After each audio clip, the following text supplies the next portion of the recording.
Hello student, welcome to biology by Neha Patel. Standard 11th બાયોલોજીમાં આપણે chapter number 17 શ્વાસોશ્વાસ અને વાયુઓનો વિનિમય ભણી રહ્યા છીએ. આજનો લેક્ચર નંબર 10. લાસ્ટ લેક્ચરમાં આપણે વિવિધ વાયુઓના વહન વિશેની માહિતી સ્ટાર્ટ કરી દીધેલી છે અને એમાં આપણે લાસ્ટ લેક્ચર નંબર 9માં આપણે O2નું વહન કઈ રીતે સંયોજન બને છે વાયુ કોષ્ઠ સ્તરે અને કઈ રીતે પેશીય સ્તરે એ સંયોજન છૂટું પડે એ રીતે વહન થાય છે એના વિશેની માહિતી મેળવેલી. આ લેક્ચરમાં આપણે આજે કઈ રીતે કાર્બન ડાયોક્સાઇડ વહન પામે છે એ સમજવાનું છે. અને કાર્બન ડાયોક્સાઇડના વહનની દિશા આપણને ખબર છે. કાર્બન ડાયોક્સાઇડ પેશીમાં અપચયની પ્રક્રિયા દ્વારા ઉત્પન્ન થયેલો વાયુ છે. એટલે કાર્બન ડાયોક્સાઇડ પેશીય સ્તરે રુધિરમાં પ્રવેશશે અને પેશીય સ્તરે રુધિરમાં વિવિધ સંયોજનો બનાવે છે અને એ સંયોજન સ્વરૂપે રુધિર દ્વારા વહન પામી વાયુકોષ્ઠીય સ્તરે ફરી પાછું આ સંયોજન એ વિયોજન પામે છે અથવા એ સંયોજન છૂટું પડી અને એમાંથી કાર્બન ડાયોક્સાઇડ મુક્ત થાય છે અને મુક્ત થયેલો કાર્બન ડાયોક્સાઇડ વાયુકોષ્ઠમાં પ્રવેશી ઉચ્છ્વાસ દ્વારા શરીરની બહાર ત્યાગ થાય છે. તો આ પ્રક્રિયા આપણે CO2નું વહન એ આગળ જે પ્રમાણ પણ જોઈ ગયેલા કે રક્તકણ દ્વારા, રુધિર રસ દ્વારા, બાયકાર્બોનેટ સ્વરૂપે અલગ અલગ સ્વરૂપે જે CO2નું વહન થાય છે તે આપણે હવે સમજીશું. ચલો, તો હવે આપણે નેક્સ્ટ પોઈન્ટ આપણો જે જોવાનો છે એ CO2નું વહન. કઈ રીતે CO2 કાર્બન ડાયોક્સાઇડનું વહન થાય છે એ ટોપિક આપણે અહીંયા ભણવાનો છે. આગળના ટોપિકમાં આપણે O2નું વહન કઈ રીતે થાય છે એ ભણી ગયા છીએ.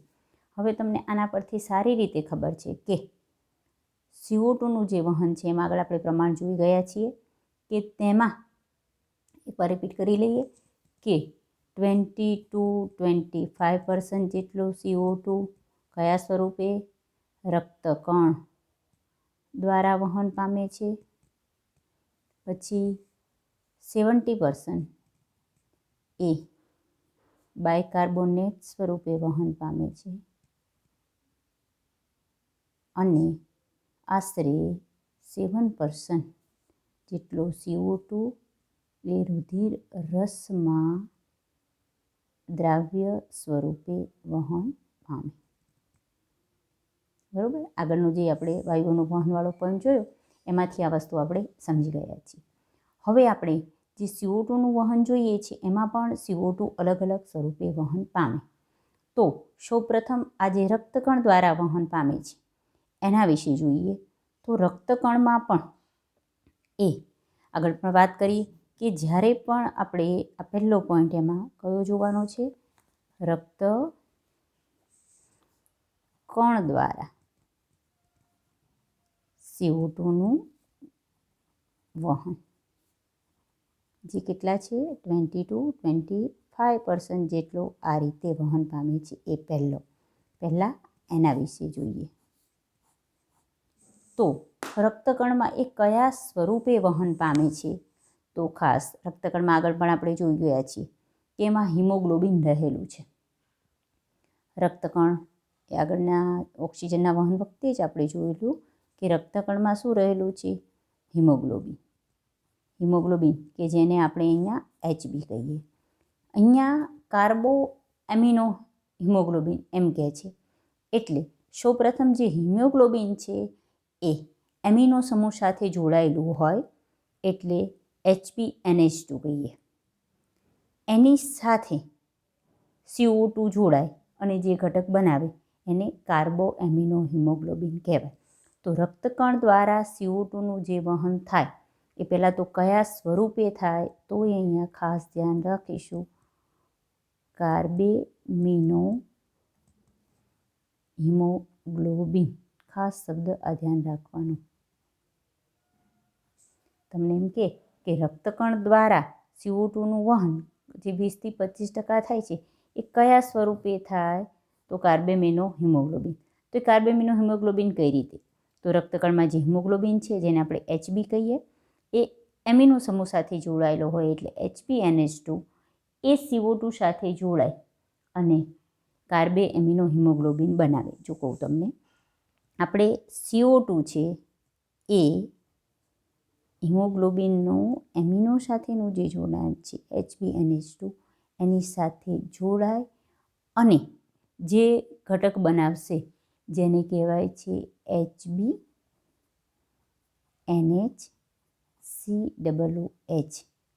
આ જ આપણું જે કહીએ આને જ કાર્બેમિનો હિમોગ્લોબિન કહે છે. તો આ સ્વરૂપે એ વહન પામે છે. પરંતુ ફરી પાછું આગળ સમજી ગયા એમ કે આ જે જોડાણની પ્રક્રિયા છે, કાર્બેમિનો હિમોગ્લોબિન બનવાની પ્રક્રિયા, એ કયા સ્થાને થશે? તો એ ઘટના પેશીય સ્થાને થશે. રીઝન કે પેશીના સ્થાને આપણે આગળ જ O2નું વહન જોયું કે O2 ક્યાં? પેશીના સ્થાને છૂટો પડ્યો, પેશીમાં ગયો. ત્યાં તે અપચયની પ્રક્રિયા દ્વારા, એટલે જે કોષીય શ્વસનમાં વપરાય, ગ્લુકોઝનું કોષીય શ્વસન કરે અને એ દરમિયાન CO2 ઉત્પન્ન થાય. એટલે પેશીય સ્થાને જે CO2 ઉત્પન્ન થયો છે એ રુધિરમાં ભળી એ સ્થાને એ રુધિરમાં રહેલા હિમોગ્લોબિનના એમિનો સાથેનું જોડાણ એટલે HbNH2 સાથે જોડાય અને આ સંયોજન સ્વરૂપે પેશીય સ્થાને આ સંયોજન બને, જોડાણ થાય, આ સ્વરૂપે વહન પામી અને ક્યાં જશે? વાયુકોષના સ્થાને જશે અને વાયુકોષના સ્થાને જઈ અને એ છૂટું પડશે. બરાબર છે? તો અહીંયા જે કાર્બેમિનો હિમોગ્લોબિન એનું જે જોડાણ છે એને પણ અસર કરતા પહેલાં પરિબળો જોવા જોઈએ. બરાબર છે? જુઓ તો આ જોડાણને અસર કરતા પરિબળો આગળ જે આપણે જોયા હતા એ કોના હતા? O2ના હિમોગ્લોબિન સાથેની જોડાણને અસર કરતા પરિબળો. આ CO2ના આ હિમોગ્લોબિન એટલે કે કાર્બોહિમોગ્લોબિન જે બને છે એ જોડાણ જે બને એને અસર કરતું પરિબળ છે. એમાં ખાસ એને મદદરૂપ પરિબળ એ PCO2 છે ખાસ અહીંયા. એટલે કાર્બન ડાયોક્સાઇડ એનું આંશિક દબાણ એને મદદરૂપ પરિબળ છે. બીજું બહુ જ મહત્ત્વનું અસર કરતું પરિબળ પણ એ અવરોધક છે. અસર કરતું તમને અહીંયા ટેક્સ્ટબુકમાં કહે છે પણ અસર અવરોધક પણ હોઈ શકે અને મદદરૂપ છે. અહીંયા ખૂબ જ મહત્ત્વનું અસર કરતું પરિબળ પણ જે અવરોધક પરિબળ છે એ છે PO2. બરાબર છે? તો પહેલાં તો આ જોડાણને અસર કરતા બે પરિબળ છે. એમાં મદદરૂપ પરિબળ એક PCO2 અને અવરોધક પરિબળ એક કે જે મુખ્ય અસર કરતું પરિબળ છે એ છે PO2. હવે જુઓ કે આપણે એમ આગળ કીધું કે હંમેશા PCO2નું જોડાણ ક્યાં થશે? પેશીય સ્થાને થશે. પેશીય સ્થાને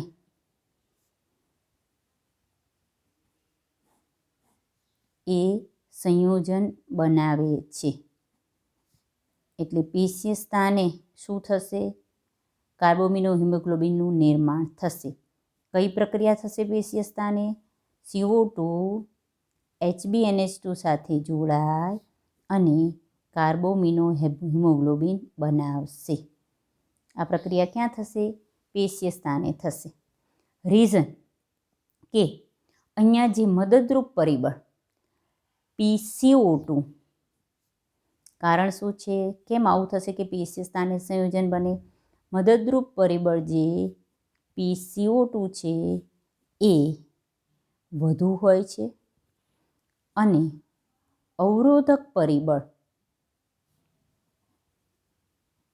જે PO2 છે એ કેવું હોય છે? નીચું એટલે કે ઓછું હોય છે. બરાબર છે?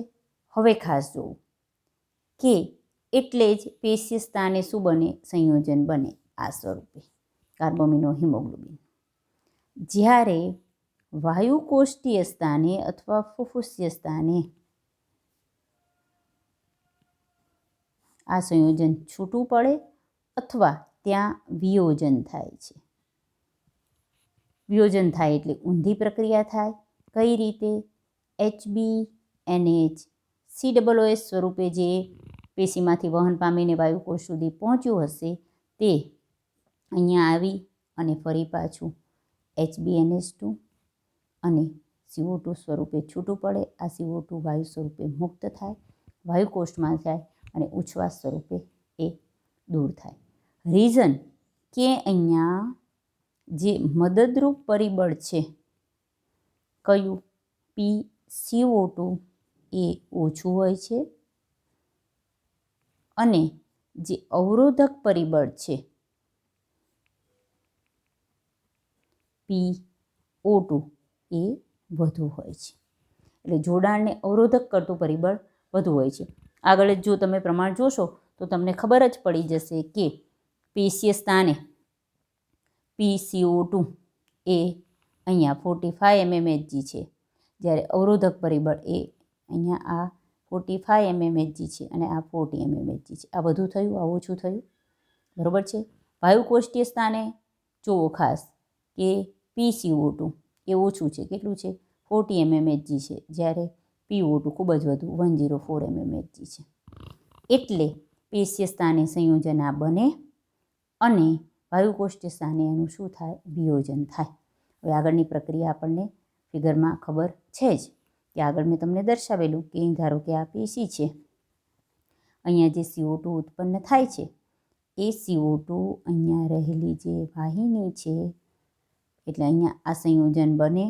કયું? આ પ્રક્રિયા એ અહીંયા થાય, અહીંયાથી હૃદય અને હૃદયમાંથી ફરી આ વસ્તુ ક્યાં જશે, વાયુકોષ્ઠીય સ્થાને જશે. આ સંયોજન છૂટું પડશે એટલે આ પ્રક્રિયા થશે અને જે આ મુક્ત થયેલો CO2 છે એ અહીંયા વાયુકોષ્ઠમાં જશે. સમજાયું? તો આ થયું કાર્બોમિનો હિમોગ્લોબિન સ્વરૂપે કોનું વહન, CO2નું વહન.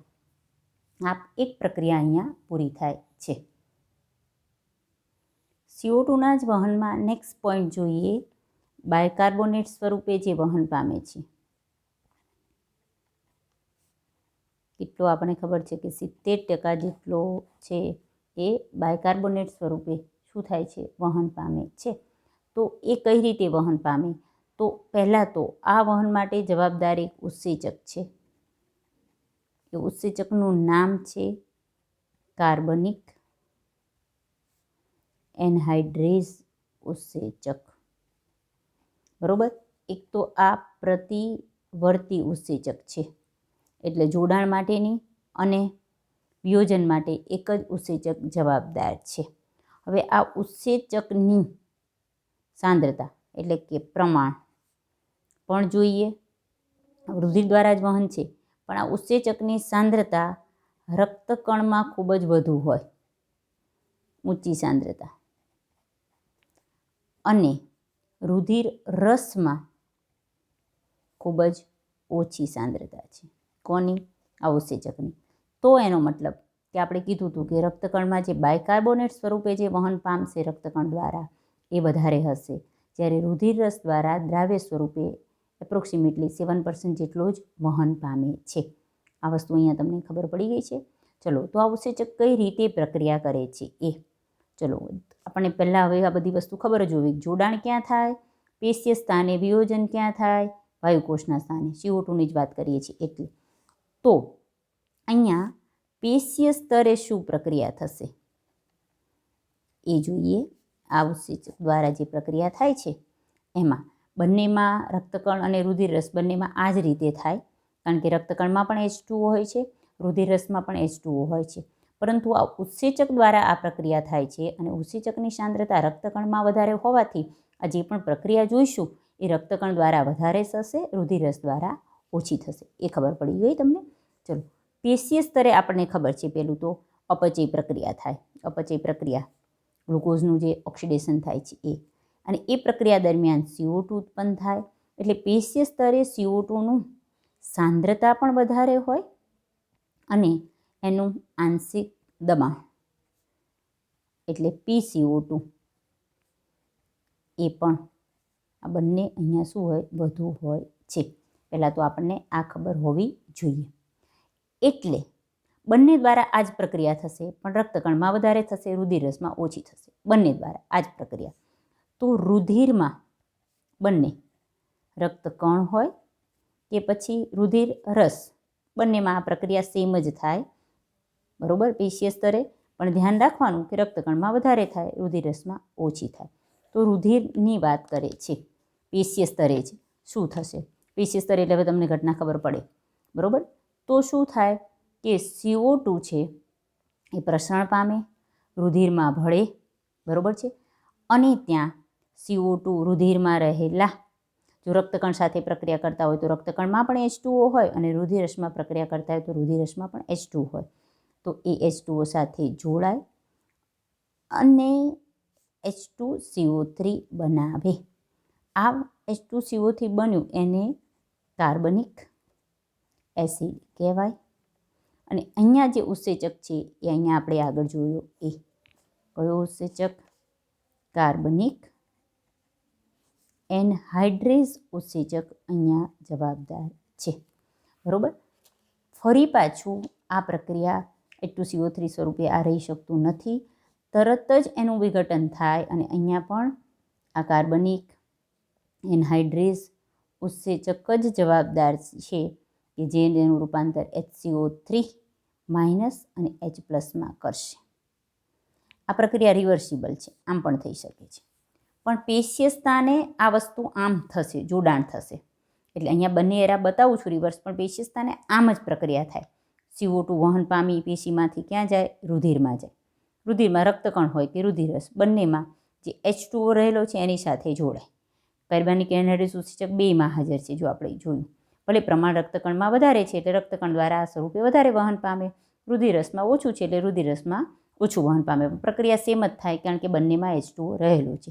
ત્યાં રહેલા H2O સાથે જોડાય, H2CO3 એટલે કે કાર્બનિક એસિડ બનાવે. કાર્બનિક એનહાઇડ્રેઝ ઉત્સેચક તરત જ આ H2CO3નું વહન કરી HCO3- અને H+ કરી નાખે. આ HCO3- એ જ બાયકાર્બોનેટ સ્વરૂપ થયું, આપણને ખબર છે. કારણ કે HCO3 જો પોટેશિયમ સાથે જોડાય તો પોટેશિયમ બાયકાર્બોનેટ બનાવે, સોડિયમ સાથે જોડાય તો સોડિયમ બાયકાર્બોનેટ. ઇન શોર્ટ, આ બાયકાર્બોનેટ સ્વરૂપે પેશીય સ્તરે જોડાણ થઈ અને એ શું થાય? વહન પામે, બરાબર. તો પેશીય સ્તરે આ પ્રક્રિયા થાય.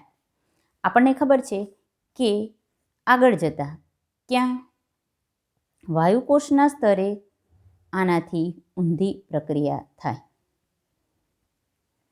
શું થશે વાયુકોષીય સ્તરે? જુઓ ખાસ, રિવર્સ પ્રક્રિયા થાય. એટલે આજે બાયકાર્બોનેટ વહન પામીને આવ્યું છે એ અને H+ જોડાય. આ રિવર્સ એરો જે બતાવ્યો છે એ જ પ્રક્રિયા. એ પાછું H2CO3 બનાવે. અહીંયા પણ કાર્બનિક એનહાઇડ્રેઝ ઉત્સેચક જ જવાબદાર. ફરી અહીં કાર્બનિક એનહાઇડ્રેઝ ઉત્સેચક H2O અને CO2 છૂટો પાડે એટલે વાયુકોષમાં CO2 પાછું મુક્ત થાય, બરાબર, અને એ ત્યાં છૂટો પડે. ઇન શોર્ટ, વાયુકોષ દ્વારા એ ઉચ્છ્વાસ દ્વારા શરીરની બહાર નીકળે, બરાબર. રીઝન શું? કારણ કે વાયુકોષીય સ્તરે આગળ આપણે કીધું હતું કે પેશીય સ્તરે શું થાય છે? CO2ની સાંદ્રતા અને આંશિક દબાણ બંને ત્યાં વધારે હોય છે. જ્યારે વાયુકોષીય સ્થાને શું થાય કે કેમ વાયુકોષીય સ્થાને એનું વિઘટન થાય છે? કારણ કે વાયુકોષીય સ્થાને જે પરિબળ છે એનું PCO2 જેના માટે જવાબદાર છે એ પરિબળ અહીંયા નીચું હોય છે. વાયુકોષીય સ્થાને ખબર છે પરિબળ ખૂબ જ નીચું છે આ, એટલે આ વિઘટનની પ્રક્રિયા થાય, રિવર્સ પ્રક્રિયા. અને એ બહાર વાયુકોષ દ્વારા બહાર શું થાય? મુક્ત થાય. ખબર પડી ગઈ છે? જો ફરી એકવાર આ ટોપિક આ રીતે તમારે નોટ ડાઉન કરવો હોય તો કરી લેજો, બરાબર. પેશીય સ્તરે આ પ્રક્રિયા થાય છે આટલી, વાયુકોષ સ્તરે આટલી પ્રક્રિયા થાય. હવે એક જે પ્રમાણ આગળ CO2નું પણ O2નું પણ જોયું હતું એ રીતે CO2નું પણ જોઈ લઈએ કે દર 100 ml O2 વિહીન રુધિર, એટલે ક્યાંથી આ રુધિર ક્યાંથી વહે? પેશીથી હૃદય થઈ અને ફેફસા સુધી જે વહન પામે, તો 100 ml O2 વિહીન રુધિર એ 4 ml CO2 એ વાયુકોષમાં મુક્ત કરે. પેલામાં શું હતું? 100 ml O2 યુક્ત રુધિર શેની અંદર? O2ના વહનમાં 100 ml O2 યુક્ત રુધિર 5 ml O2ને પેશીમાં મુક્ત કરે. અહીંયા 100 ml O2 વિહીન રુધિર એ 4 ml CO2ને ક્યાં મુક્ત કરે? વાયુકોષ્ઠમાં મુક્ત કરે. બરાબર. તો અહીંયા આપણે આ પ્રક્રિયા દ્વારા તમારો ટેક્સ્ચ્યુઅલ ટોપિક O2નું વહન અને CO2નું વહન બંને ટોપિક અહીંયા પૂરો કરીએ છીએ અને આના સાથે આ લેક્ચર પણ પૂરો કરીએ છીએ. જય હિન્દ.